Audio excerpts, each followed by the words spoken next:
તો નાણામંત્રી નિર્મલા સીતારામન દ્વારા બજેટ રજૂ કરવામાં આવ્યું ત્યારે અલગ અલગ પ્રતિક્રિયાઓ પણ સામે આવી છે। તમામ લોકોએ બજેટને આવકાર્યું છે, ખાસ કરીને નેતાઓ દ્વારા આવકારવામાં આવ્યું છે ભારતીય જનતા પાર્ટીના। ત્યારબાદ જે વેપારી આલમ છે તેઓએ પણ બજેટને આવકાર્યું છે। સીએ દ્વારા તેમજ અલગ અલગ વેપારીઓ દ્વારા પણ શું પ્રતિક્રિયાઓ આપવામાં આવી, આવો સાંભળીએ।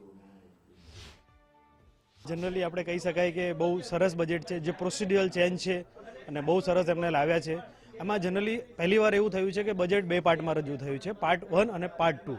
પાર્ટ 1ની આપણે વાત કરીએ તો ગવર્મેન્ટે બહુ બધી અનાઉન્સમેન્ટ કરી છે, જેમ કે એમએસએમઈ છે, ટેક્સટાઇલ છે, મહિલાઓ માટે છે, એજ્યુકેશન માટે છે અને ઓવરઓલ આની સાથે સાથે એમને જે કેપિટલ એક્સપેન્ડિચર જે 12.2 લાખ કરોડ જે કેપિટલ અલોકમેન્ટ કર્યું છે એ બી બહુ સરસ વાત કરી। નાણામંત્રી નિર્મલાબેન સીતારામને જે બજેટ રજૂ કર્યું છે સર્વગ્રાહી બજેટ છે, સમાજના તમામ વિકાસ પાસાઓને આગળ આવરી લીધા છે। જે વિકસિત રાજ્યો નહોતા એ વિકસિત રાજ્યને પણ એ લોકોએ કર્યું છે। આયુર્વેદને બહુ પ્રોત્સાહન આપ્યું છે અને કેન્સરની દવાઓને પણ મુક્તિ આપેલી છે। સ્ટાર્ટઅપને પ્રોત્સાહન આપ્યું છે, આ બધાને પ્રોત્સાહન આપ્યું છે। એટલે આ બજેટને હું આવકારું છું અને નાણામંત્રીને અભિનંદન આપું છું। Thank you. ટોટલ ઉદ્યોગલક્ષી બજેટ છે, યુવાઓને પ્રોત્સાહન આપતું બજેટ છે।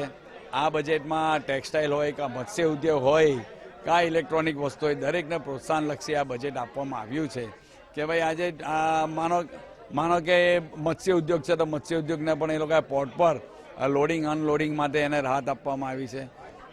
પછી ઇમ્પોર્ટ એક્સપોર્ટ માટે કોઈ બી વસ્તુની ઇમ્પોર્ટ એક્સપોર્ટ હોય તેના માટે ડિજિટલ વિન્ડો ખોલવાની જાહેરાત કરી છે। તદુપરાંત ખાસ કરીને જે બહારથી આવતી વસ્તુઓ કે જે ઇન્ડિયામાં ભારતમાં ઉત્પાદિત નથી થતી એમને એ લોકોએ શુલ્ક ફ્રી કરી છે, એટલે કે ઇમ્પોર્ટ ડ્યુટી એમણે માફ કરવાની જાહેરાત પણ કરી છે।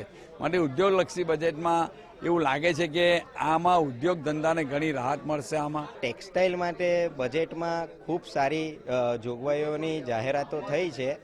જોવા જઈએ તો એમએસએમઈ જે ઉદ્યોગ જેમાં ટેક્સટાઇલ ઉદ્યોગકારો ઘણા છે તો તેના માટેની ઘણી સારી જોગવાઈની જાહેરાત થઈ છે। ત્યારબાદ આપણે જોવા જઈએ તો એક્સપોર્ટ ઓરિએન્ટેડ બજેટ કહી શકાય કે જે એક્સપોર્ટ અંગેની જે જોગવાઈ છે તો તેની પણ ખૂબ સારી જાહેરાતો થઈ છે અને રોજગારને વધુ મળે તે અંગેની પણ ખરી જાહેરાતો થઈ છે। અને ટેક્સટાઇલમાં વીવર્સ છે તો વીવર્સ માટે આજે એક કેવો ડર હતો અને એવો માહોલ હતો સુરત શહેરમાં કે જે કી રો મટીરિયલ યાન છે તો તેની પર કોઈક ડ્યુટી આવી શકે તેમ હતું, જેમ કે મિનિમમ ઇમ્પોર્ટ પ્રાઇસ છે કે એન્ટી ડમ્પિંગ ડ્યુટી છે કે બેઝિક કસ્ટમ ડ્યુટી છે, પરંતુ જે પણ યાન છે આયાત થાય છે તો તેની પર કોઈ પણ ડ્યુટીની જાહેરાત થઈ નથી, તો તે ઘણી સારી બાબત છે। આ બજેટ નાના ઉદ્યોગકારો અને નાના વેપારી અને ખાસ તો એમએસએમઈ માટે ખૂબ જ સારું બજેટ છે અને આ બજેટને કારણે ટેક્સટાઇલ ઇન્ડસ્ટ્રી અને સુરતના લોકલ બિઝનેસમેનને ખૂબ જ ફાયદો થનાર છે।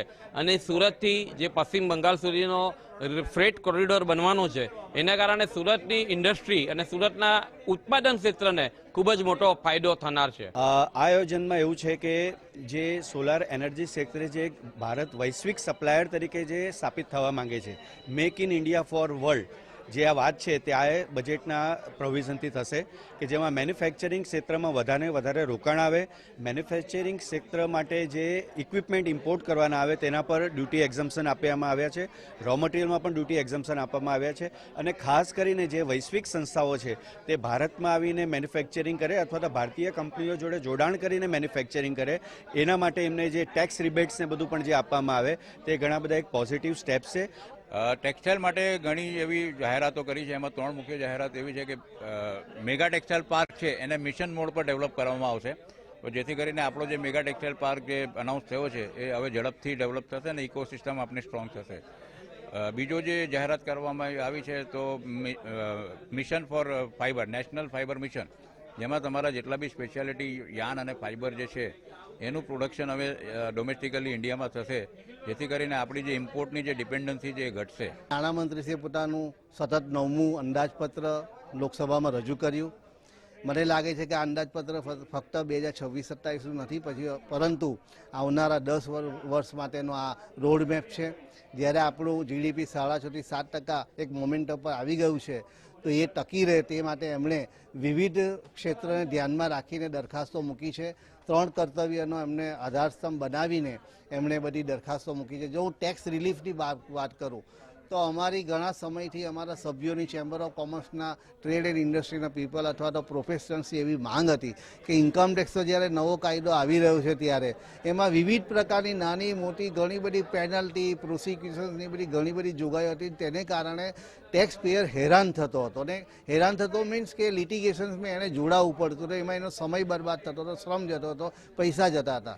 મને આનંદ થાય છે જણાવતા કે નાણામંત્રીશ્રી આ બજેટમાં આ બધી ઘણી બધી પેનલ્ટીઓ દૂર કરવાની વાત કરી છે. બજેટ છે એ ટેક્સટાઇલ ઉદ્યોગ માટે એક આશાનું કિરણ લઈને આવ્યું છે, કારણ કે અમારી જે માંગણીઓ હતી ટેક્સટાઇલ ઉદ્યોગ માટે, ખાસ કરીને અમારી માંગણી હતી કે હવે એક્સપોર્ટના દ્વાર ખોલવા પડે, કારણ કે પ્રોડક્શન નાવ સફિશિયન્ટ, આજે સેકન્ડ લાર્જેસ્ટ પ્રોડક્શન સુરતનું છે, ત્યારે તમારે હવે બહારના ગ્લોબલી તમારે કામ કરવું પડશે. અને જે રીતે સરકારે તમામ જગ્યાએ ગ્રેડ કરારો, અમારા ફ્રી ટ્રેડ એગ્રીમેન્ટ કર્યા છે, એને લઈને હવે યુએસ અમારું પહેલું માર્કેટ હતું જેની અંદર અમે વધારે 10,000 કરોડથી વધારે એક્સપોર્ટ કરતા હતા, પણ ટેરિફને લઈને એ અમારી સાંકળ ક્યાંક ને ક્યાંક તૂટતી હતી. પણ અમે એવી માંગણી કરેલી કે એની અંદર 10% ડ્યુટી ડ્રોપબેક અમને મળવું જોઈએ, જે સરકારે ફાઇનલ પ્રોડક્ટ ગાર્મેન્ટ ઉપરથી એક્સપોર્ટમાં સામેલ કરી દેવામાં આવ્યું છે. એટલે અમારા માટે એક આશાનું કિરણ બંધાયું છે.